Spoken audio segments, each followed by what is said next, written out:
What's up, guys? It's CubbiesBlogBT. Is your host Brandon Terrell.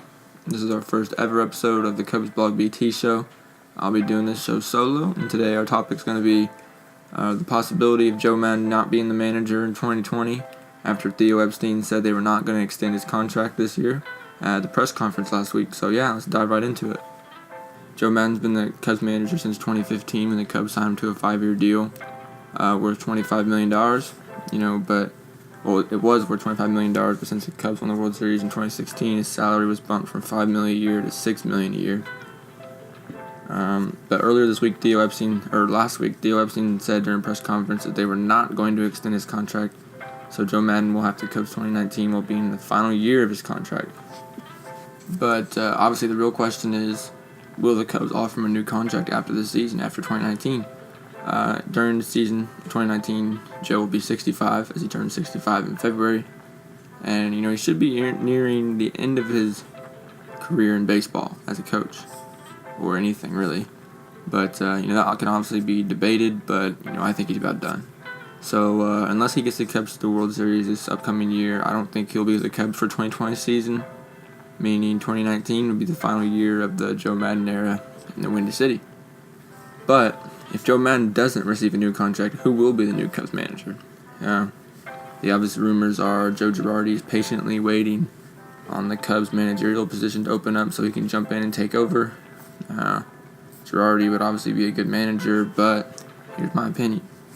The Cubs are a team full of crazy kids and adult bodies who can get a little weird every now and then.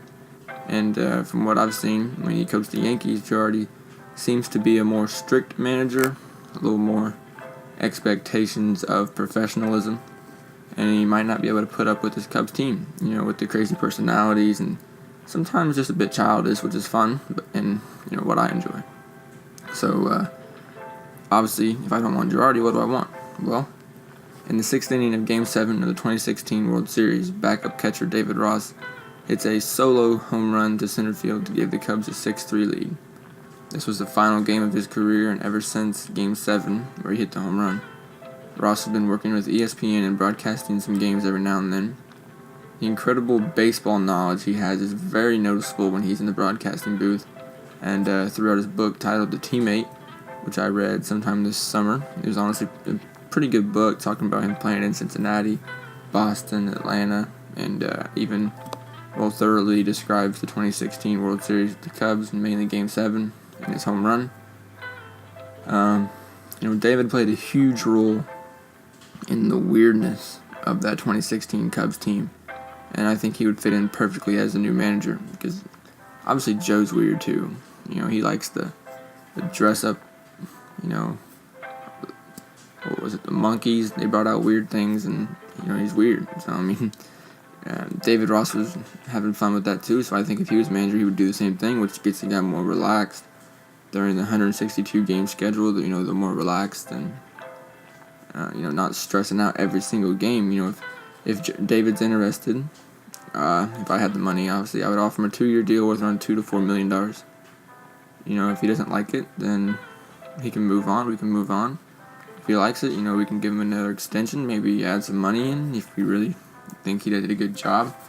But you can also say he's too good of friends with the current Cubs player to be their manager. Still occasionally hangs out with them and with their families, but I would disagree. I say it make the locker room more relaxed, and the expectations to win would have less pressure on the players since they are more relaxed. Relaxed but ready to win. Well, the Cubs could honestly win even if I was the manager, but David Ross has such incredible knowledge of the game, which would translate perfectly into being a manager, despite having no managerial experience. But for now, let's stay calm, because Joe Madden is still our manager, and I'm looking forward to seeing what he can do with the Cubs in 2019. Thank you.